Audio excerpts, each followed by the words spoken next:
महूगंज में गड़रा कांड के बाद आदिवासी समाज का आक्रोश फूट पड़ा है। अशोक कोल की एक्सीडेंट में मौत के बाद हजारों की संख्या में आदिवासी समाज के लोग जिला कलेक्ट्रेट पहुंचे और प्रशासन के खिलाफ जमकर नारेबाजी की। प्रदर्शनकारियों ने प्रशासन के अलावा क्षेत्रीय नेताओं, भाजपा विधायक और कांग्रेस नेताओं पर भी निशाना साधा। आरोप है कि दोनों ही पार्टियां सिर्फ वोट बैंक की राजनीति करती हैं और संकट के समय आदिवासी समाज के साथ खड़ी नहीं होती। प्रदर्शनकारियों का कहना है कि पुलिस ने निर्दोष आदिवासियों को गिरफ्तार किया, विकलांगों और महिलाओं के साथ भी अभद्रता की। भाजपा विधायक पर प्रशासन का पक्ष लेने का आरोप लगाया, तो वहीं कांग्रेस पर केवल चुनावी राजनीति करने का आरोप लगाया है।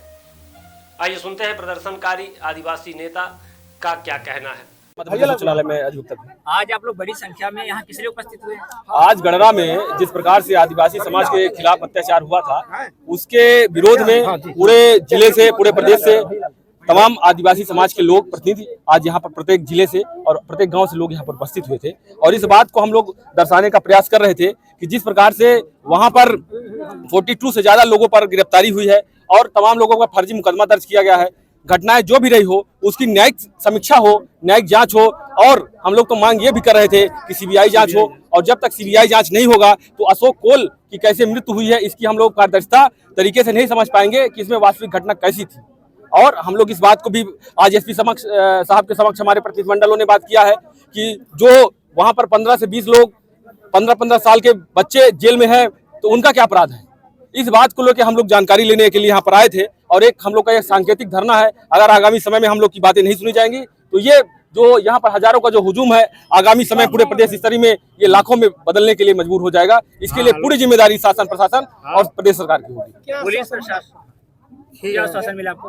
प्रशासन के द्वारा हमें आश्वासन ये मिला है कि हम लोग जांच करेंगे और जांच करने के बाद निष्पक्ष तरीके से जांच करेंगे। अगर जांच में अगर हम लोग को संतुष्टि नहीं मिलेगी, हमारे प्रतिनिधिमंडल जो यहाँ पर आए हैं और हमारे उस गांव के भी लोग आए हैं उनका भी आप लीजिएगा, वो लोग भी आए हैं, अगर उनको संतुष्टि नहीं मिलती है तो फिर हम लोग पुनः से आंदोलन के लिए बाध्य होंगे। आपका अगला कदम क्या है, अगला स्टैंड क्या है आपका? हम लोग अभी इंतजार करेंगे क्योंकि जिम्मेदार अधिकारी एसपी साहब ने हम लोग को आश्वासन दिया है तो कुछ दिन हम लोग इंतजार करेंगे। अगर कार्रवाई नहीं होती है निष्पक्ष तरीके से तो हम लोग आगामी समय में पुनः आंदोलन के लिए हम बात करेंगे अशोक कोल की।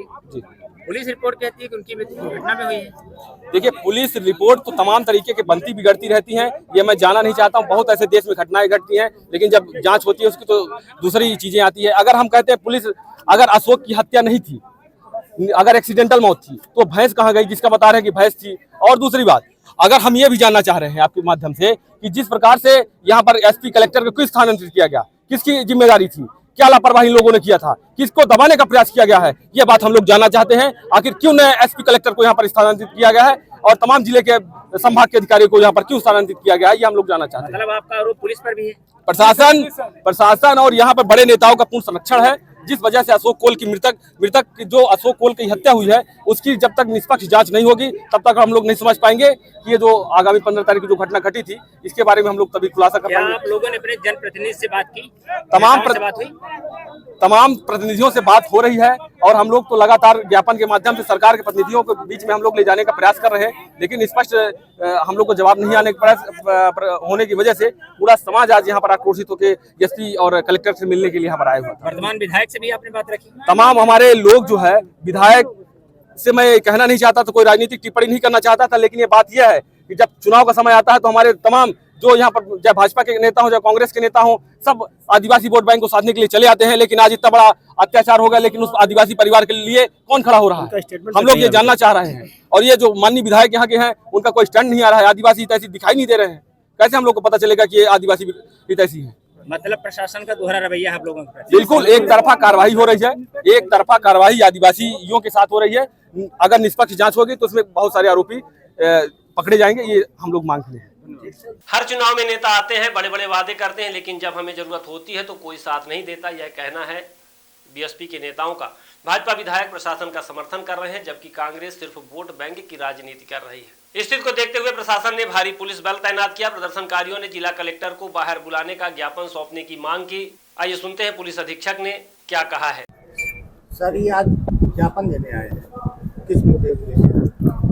कोल आदिवासी समाज से संबंधित जो संगठन है उनके द्वारा अलग अलग ज्ञापन दिए गए हैं जिसमें उन्होंने मुख्य रूप से गड़रा की जो घटना हुई थी उसमें सीबीआई जांच और अन्य उनकी जांच थी कि उसमें किसी को अनावश्यक परेशान ना किए जाए।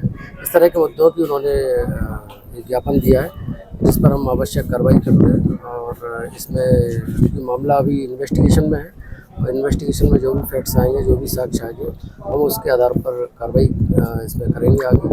और मैं आप सबके माध्यम से आम जनता से अपील करना चाहता हूँ कि स्थिति बिल्कुल सामान्य है और जो लोग गांव में रहना चाहते हैं वो वहाँ पर रह सकते हैं। किसी भी तरह का उनकी जान को कोई खतरा नहीं है। अमन शांति बनी हुई है और पुलिस की व्यवस्था वहाँ पर लगी हुई है और लगातार हम वहाँ पर पेट्रोलिंग भी चल रही है। और किसी भी तरह की किसी को कोई अगर व्यक्तिगत रूप से भी कोई समस्या है तो मुझे आके बता सकते हैं, हमारे किसी पुलिस अधिकारी को आके बता सकते हैं।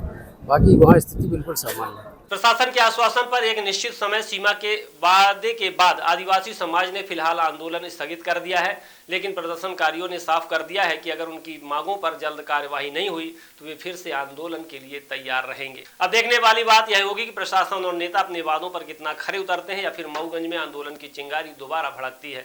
आइए सुनते हैं पुलिस अधीक्षक दिलीप सोनी ने क्या कहा है। वैधानिक तरीके से आज अपना चंबर कुर्सी छोड़ करके जिस तरह से आदिवासी आप गेट के दरवाजे पर खड़ा हुआ है, इनकी बातों का पालन करते हुए आप चापने वाले